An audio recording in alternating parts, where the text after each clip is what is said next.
Olá e sejam todos muito bem-vindos a mais uma das nossas jornadas de estudo. Hoje, nós vamos adentrar um espaço muito especial, o Sagrado Santuário da Comunhão Divina. É uma alegria imensa podermos mergulhar juntos em verdades tão ricas sobre a vida espiritual para entendermos a verdadeira essência da oração. Como a nossa relação com o Criador pode ser completamente transformada? Bom, é exatamente isso que vamos descobrir agora. Vamos direto ao ponto? Sabe, há uma reverência tão profunda que toma conta da nossa mente quando meditamos nestas palavras do Salmo 116. É uma promessa simplesmente maravilhosa. Pensem nisso. O Criador do universo não é um ser distante, trancado lá na sua majestade inatingível. Pelo contrário, ele ativamente e de forma totalmente intencional inclina o seu ouvido para escutar a nossa voz e o nosso clamor por misericórdia. O Deus eterno realmente deseja nos ouvir. Isso nos leva a uma reflexão bem profunda logo no início do nosso estudo, só para prepararmos os nossos corações. Se os ouvidos divinos estão constantemente atentos a nós, qual é a qualidade e, claro, a frequência do nosso diálogo celestial? Se ele está sempre na linha, será que nós estamos ligando? A nossa meditação de hoje é exatamente sobre como fortalecer essa ligação sagrada. E assim chegamos ao nosso primeiro grande ponto, a conexão com o céu. O que é fascinante sobre o real significado da prece é que ela passa muito, mas muito longe de ser um ritual mecânico. Não é, de forma alguma, uma reza decorada, vazia ou algo que usamos apenas como um extintor de incêndio naquelas horas de desespero, na verdade. Trata-se de uma conversa íntima e incrivelmente honesta. É aquele ato sublime de derramar a alma diante de um pai amoroso, exatamente como fazemos quando estamos na companhia de um grande amigo. E para ilustrar isso na prática, avançamos para o nosso segundo ponto, a constância de Daniel. Quando observamos a vida de Daniel, mesmo vivendo lá no coração da Babilônia pagã, notamos um ritmo espiritual absolutamente inflexível. Imaginem só o cenário. Em meio a um decreto de morte que proibia expressamente qualquer petição a outro deus que não fosse o rei, Daniel não recuou. Ele não tentou disfarçar ou se esconder, ele simplesmente manteve o seu hábito sagrado. Janelas abertas em direção a Jerusalém, ajoelhando-se 3 vezes ao dia e elevando graças a Deus. Foi essa rotina inquebrável que manteve o espírito dele perfeitamente ancorado. E o grande detalhe aqui, o que nós realmente precisamos notar, é o que essa constância gerou na vida dele. A comunhão diária encheu Daniel de tanto amor e tanta graça que ele se tornou um intercessor fervoroso.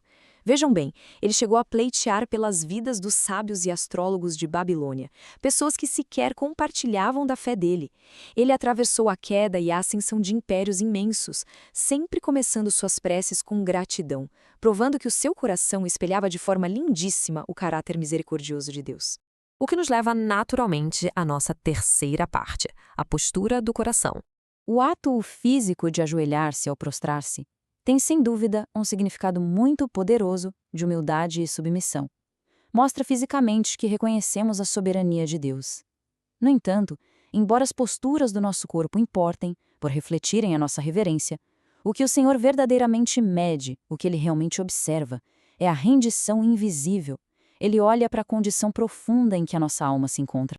E, sinceramente, essa é uma conclusão muito reconfortante que podemos tirar. Embora ajoelhar-se seja um ato maravilhoso de adoração sempre que for possível, a essência espiritual não se perde caso haja uma impossibilidade física. O Deus Supremo ouve os clamores sinceros dos seus filhos, quer estejamos no trânsito, na correria do ambiente de trabalho ou, como é a realidade de muitos, limitados a uma cama de hospital. O mais importante, a regra de ouro aqui, é ajoelhar o coração em reverência. Vamos voltar ainda mais no tempo agora para o nosso quarto ponto, a caminhada de Enoque. 300 anos. Para colocar isso em perspectiva, são 3 séculos. Esse é o tempo mais gestoso que Enoque passou caminhando intimamente com o Criador. Foi uma jornada espiritual profunda, uma amizade que, segundo o relato bíblico, se intensificou de forma especial após o nascimento do filho dele, Matusalém. Mas é super importante notar uma coisa. Enoque não virou um monge se escondendo em um monastério isolado do resto da sociedade.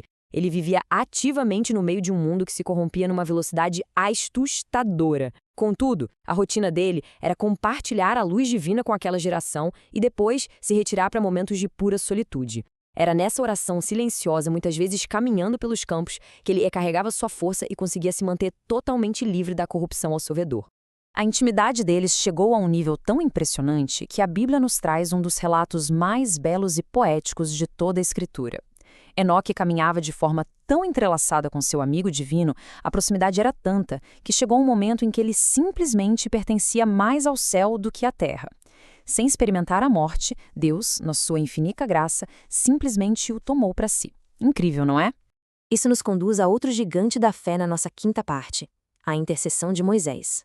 Quando olhamos para Moisés, o grande líder do Êxodo, fica claro que a vida de oração constante não o transformou em alguém distante, frio ou implacável. Muito pelo contrário. A comunhão amoleceu imensamente o coração dele. Pensem naqueles momentos difíceis quando seus próprios irmãos, Arão e Miriam, falharam feio e até se voltaram contra a liderança dele por pura inveja. Moisés não respondeu com vingança. A resposta dele foi a intercessão fervorosa pela cura e pelo perdão da própria família. E aí chegamos ao momento de puro espanto nas Escrituras. Diante do terrível pecado da idolatria com o bezerro de ouro, quando o próprio Deus propõe destruir aquele povo rebelde e começar uma nação inteiramente nova a partir de Moisés, o que o líder faz? Ele faz a petição mais altruísta que podemos imaginar.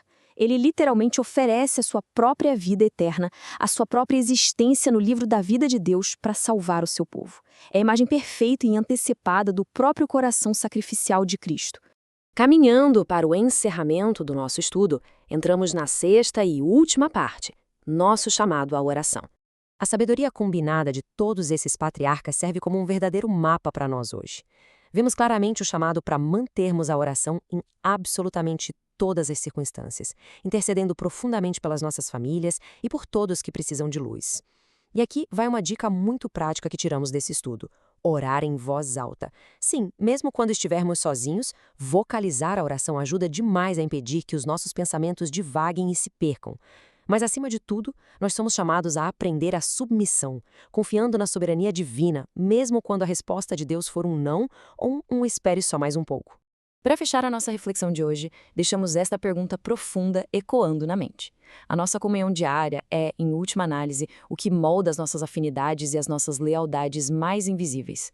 Orar é muito mais do que fazer pedidos, é um encontro íntimo que define a nossa identidade. Portanto, se a proximidade com o céu é cultivada através desse diálogo constante, de quem nós somos verdadeiramente amigos hoje? Que essa reflexão inspire todos nós numa busca maravilhosa que dure a vida inteira. Muito obrigado pela companhia de todos e até a nossa próxima jornada.